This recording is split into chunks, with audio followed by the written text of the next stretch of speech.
What if the very thing that sets you apart is the key to everything you're striving for? Welcome to Uncommon Edge, the podcast for those who are done with the ordinary and ready to own what makes them different. I'm DJ Neumann, and if you're here, it's because you know you're built for more.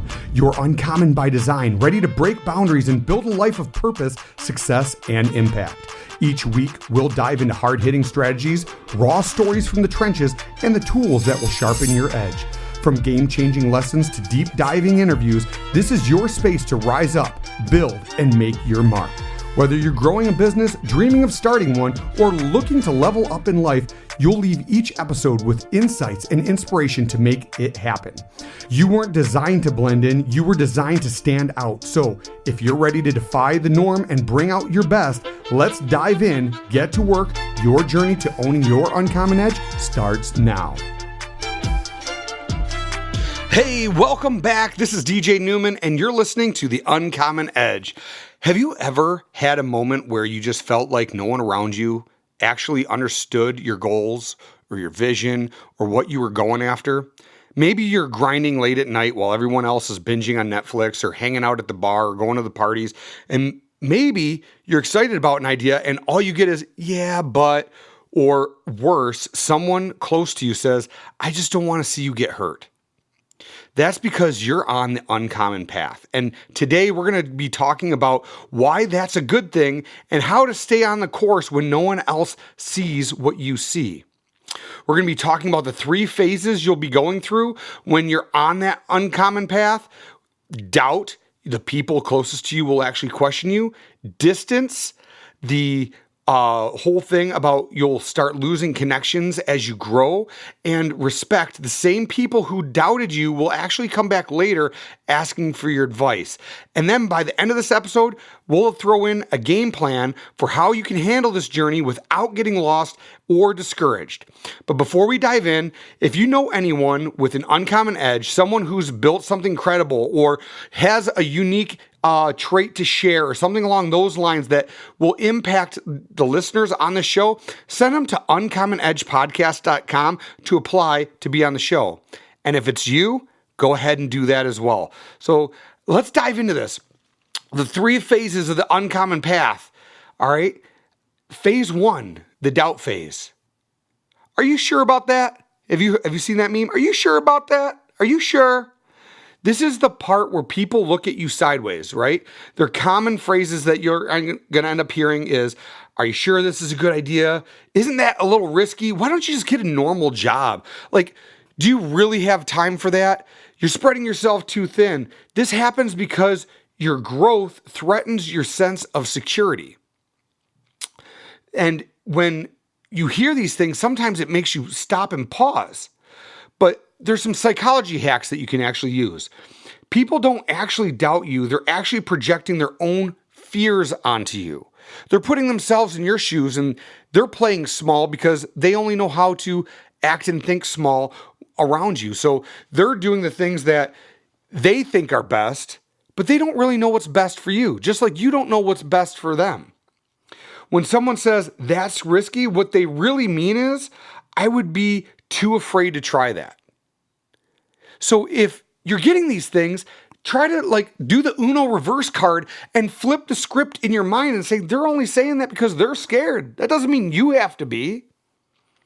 So how do you handle it? Just ask yourself, would I trade lives with the person that's giving me this advice?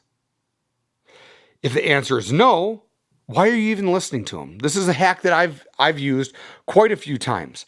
Now, this is the extra hack when it comes to listening to advice.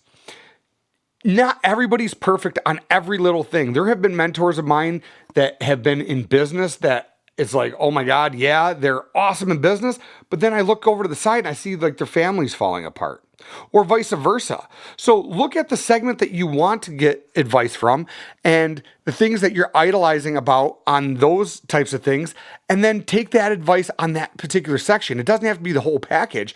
You need to start using your own advice as you're taking everything in. So for example, if there's somebody that I really idolize in business, I'll take that advice, but I might not take the advice in the personal life. But then there's somebody over here where I see, oh man, they got some really cool things going on with their family, and I'll take some advice from there and not take the stuff going on in business. Just when all those things start piling together, you need to look at what's right for you and make decisions not because somebody said so, but because you know what's right for you. Only you know what's best for you. And, when it comes to doing these things and facing fears and people putting those fears in your face, one of the other things that is really powerful to understand is only you know the whole story. You've heard every single lie you've ever told in your entire life. No one else has. And that's crazy to think about. So when you are sitting there lying to yourself about, man, maybe I can't do that. Maybe they're right. Flip that script and say, no. I've said that lie before. And no, we're going to go full tilt this time. And we're going to show them. Use it as fuel, right? Phase 2 is the distance phase. This is, in my opinion, is the hardest phase. I've been through all 3 of these, and this one I've always struggled with. But the you've changed phase. You're not the same person that I remember you being. As we evolve and shed the shells of the people that we were in the past and move on to the next thing. See, you're not responsible for being the person you were 5 minutes ago, let alone 5 years ago. And when you start making progress and suddenly people who were really close to you start acting weird, you're starting to enter this distance phase. Maybe they don't invite you out as much. Maybe conversations start to get a little awkward. They start throwing little jabs at you. Why?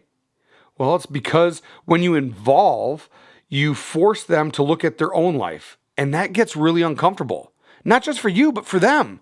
Because they're like, well, shit, if he is doing this thing and I'm not making any progress, like what's wrong with me? They're not vocalizing that, but that's what's happening internally. And that's really hard to take sometimes. So people start to distance themselves. There was somebody I recently was listening to, and they were talking about, some of the most toxic times in their life, they had the most people around them. And that's because people actually enjoy misery, and misery enjoys company, right? So if things are going wrong, you want to reinforce, hey, you're going wrong too. So high five to that.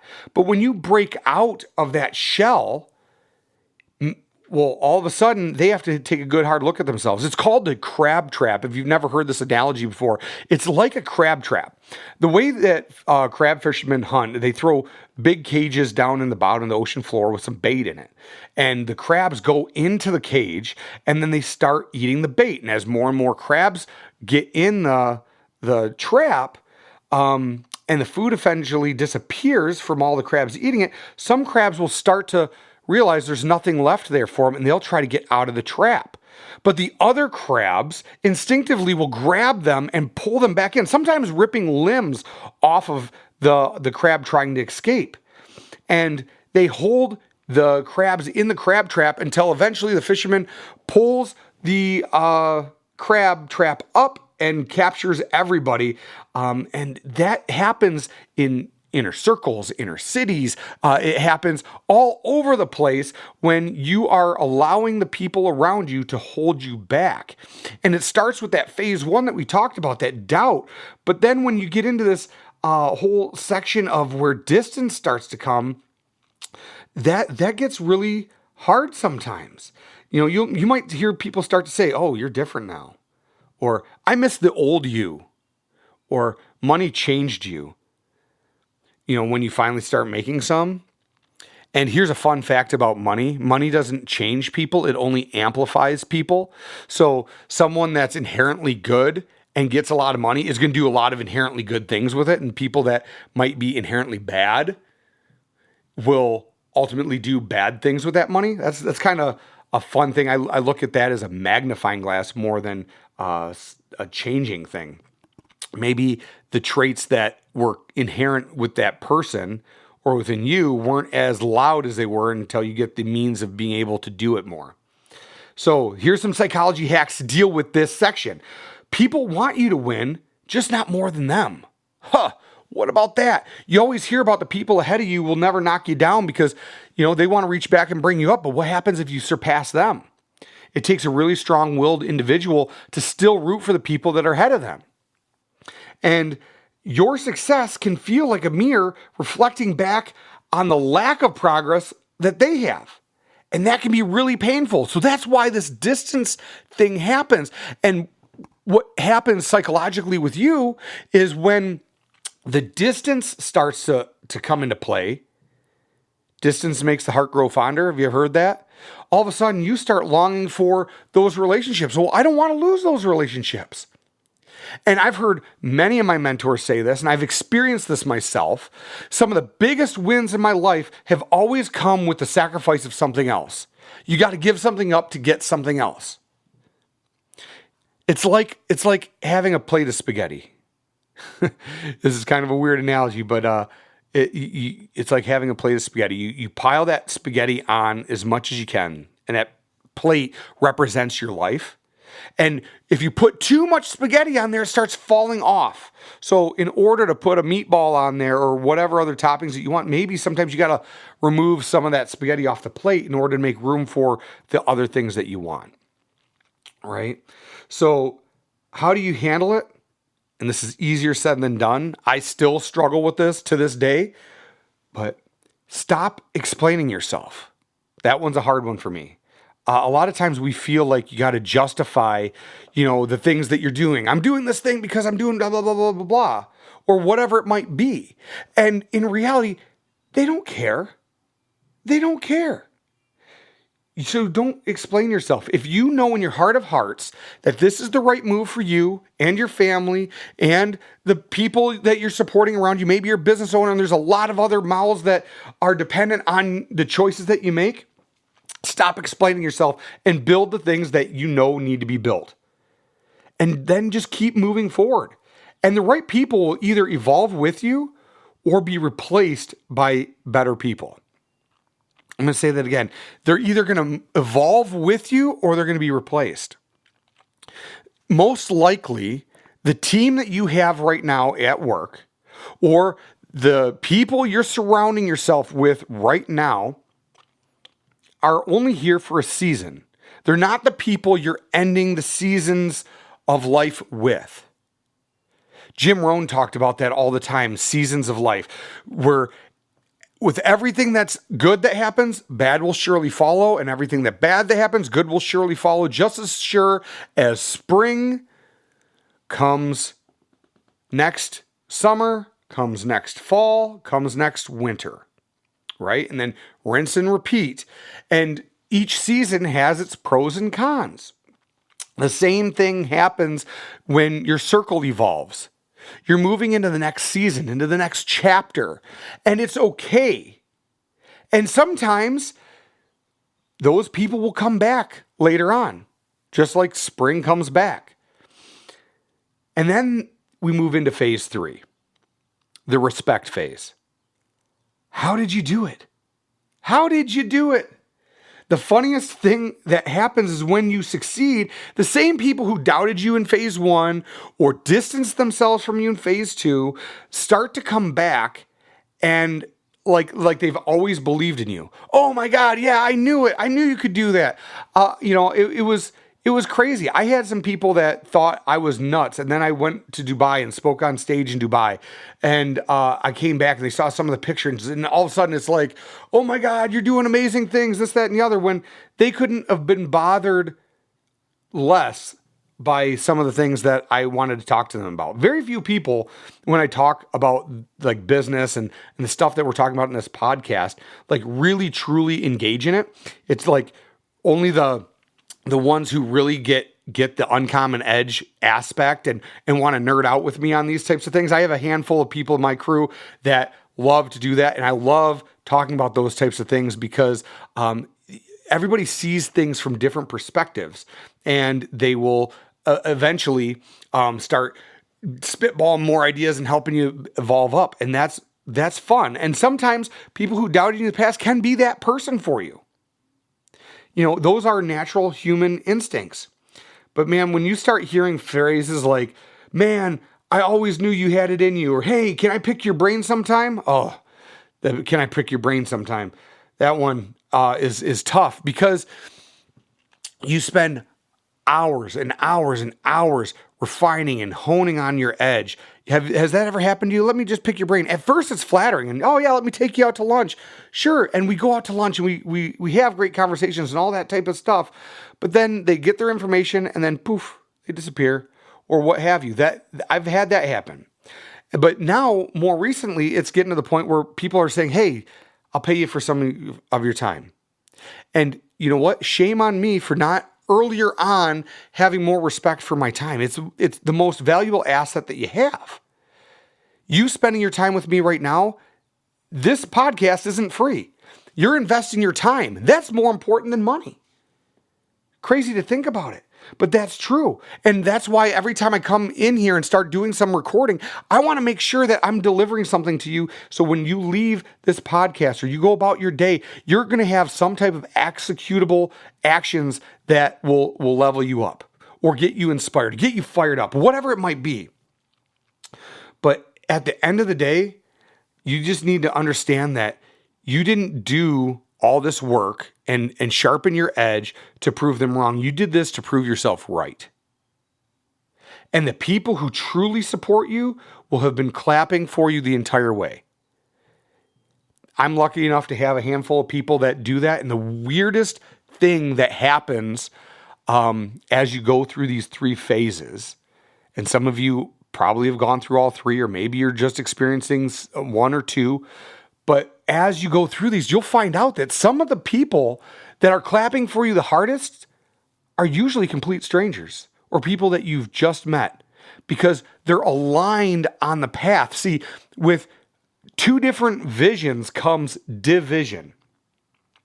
So if, for example, and this even happens in relationships a lot, if your idea of an ideal life is living in New York at a high-rise penthouse suite and, having all those types of luxuries, and then your partner's idea of an ideal life is living out in the country on lots of acreage, those are two different visions. And guess what?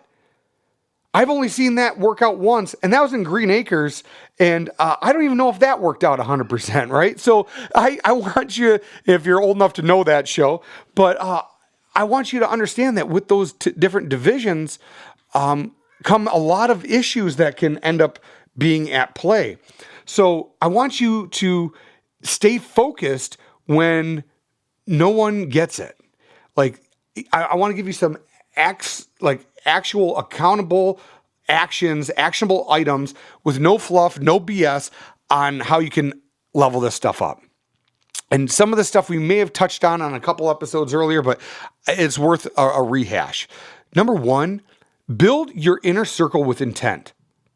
Find the people who are already where you want to be. And if your circle doesn't inspire you, that's the crab trap. That's the cage. And here's the pro tip for you. Start networking before you need something. That way you can go ahead and give value before anything else comes into the way. There's a book, I think it was Adam Grant. I don't have it in front of me right now, but it's where he talks about give, take. And you have to give a lot more value up front before you even ask for anything. So build your inner circle with intent. And one of the ways to do this is just go in and provide value. Maybe that value is lending a listening ear, or maybe that value is, improving upon ideas with that person, spitballing, brainstorming, or maybe it's introductions, connections, referrals. Those are all different ways you can build your inner circle. And you might have multiple inner circles. There might be a business inner circle. There might be a recreational inner circle. Maybe there's a family inner circle. Maybe something's going on at your church that you want to get involved in. Those are all awesome to have. And each one serves its own purpose, but build your inner circle or inner circles with intent. Think of it like you're the head of a castle, right? And you need to have all the people that surround you. And you want to make sure that you only put people in there that you can actually trust, because you don't want somebody stabbing you in the back in the middle of the night. You got to build that empire up. So number 2 is protect your energy like it's your business. Oh, this is so powerful. Not everyone deserves access to your ideas and your ambitions, because you know why? Sometimes people are energy vampires. They're like total suckers of your energy and your ambition. And when you have you ever had an idea and you're all fired up, all excited about it, you're about to take action on it, and you start talking to other people, oh, I'm going to do this, I'm going to do that. And then they start telling you why it's not a good idea. And the next thing you know, you start doubting yourself, and doubt kills more dreams than fear ever will. So don't allow them to drain your energy and stop that big momentum from happening before it even has a chance to get off the ground. Stop explaining yourself to people who aren't doing anything in their own lives.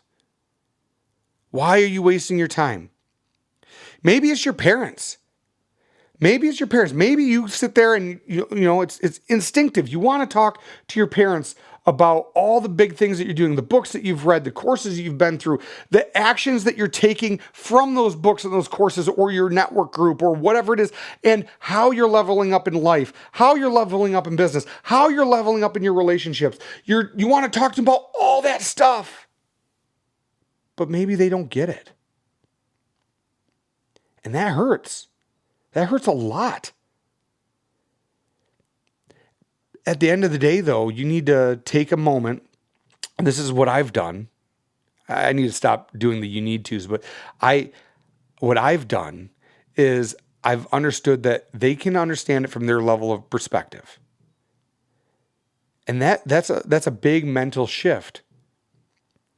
They haven't done the courses. They haven't read the books. So how can they understand the perspective? You know, it's like, have you ever gone to like an amusement park, or maybe seen an awesome play or movie or something along those lines, and you're all excited about it and you're trying to explain it, but your words just don't do it justice? How are you going to explain something that is like that took you an entire week to go through in just 5-10 minutes and actually hit it at home and not be immersed in that environment? So you have to like give grace when those things are happening. Your parents want to support you. They want to do those things, but the interest might not be there. Your friends, same thing. Your friends might be the same way. So just stop explaining yourself. You can tell them about it a little bit if you want, but the second you feel that energy shift, change subject. It's not a big deal. So again, build your inner circle. 2, protect your energy like it's your business. And then 3, trust your vision, because no one else will at first. No one else is going to understand your vision more than you do. Every legend was doubted before they were admired. I mean, think all of them, whether it's in business or any type of legend you think about. These stories are plastered all over the Bible, and all over just movies and books and in your own life. Maybe you've been the person that's been the doubter. And that's another thing. Gut check yourself. Don't stomp on anybody else's vision. Show up to your friends and family the way you want to show up, or the way you want people to show up for you. Your network is going to feed off of your energy as well. Your uncommon edge is the most important thing that you have. And unfortunately, most people won't understand it until they see the results. So let the results do the talking. And I know it's hard. I know it's so hard because you're so excited about it right now. And you want to just scream from the mountaintops all the cool things that are happening, even if it isn't created just yet. You know, it's like It's like painting a picture, and you're throwing the different colors on the canvas. And, have you ever seen, especially like the street painters? Like I was just in Vegas, and on Fremont Street, they got those like art painters, spray painting stuff. And like sometimes you're watching them, you think you know what's going to be, but it ends up being something totally different because they have the vision in their head and they're doing the things that need to be done, but it's not showing up until the end result. And then you're like, oh my God, that's awesome. But you didn't see it as it was going through. But they were so confident in what they were doing, they knew what it was. You're like, oh, why'd you mess that up? Well, that was intentional. Or maybe it wasn't. That's art too. Those are all important things to understand. So I want you to take a good hard look at your circle today. Who's pushing you forward? Who's keeping you stuck? Are you listening to people who are actually like having the results that you want? I want you to go out and find one person who actually gets it. Maybe you already know who that person is. Whoever's on the top of your mind right now is probably it. Your gut's going to tell you who it is. You don't need validation from 100 people. Just one person who truly sees you. That's why they say the most important decision you can make is the partner you choose to have in your life, because that person is usually or should be the person who gets it. And if they don't, you are going to struggle so hard trying to explain, and you're going to have your energy just drained if they don't get it. And if you don't have that person yet, become your own biggest believer. When you're getting ready in the morning, look yourself dead in the eye and tell yourself, hey, it's on today, man. Your vision is going to light you up every single day. So if this episode hit home for you, please share it with someone who needs to hear this message. And again, if you know someone with an uncommon edge that needs to be shared with the world, send them to uncommonedgepodcast.com to apply to be on the show. Until next time, stand out and stay sharp.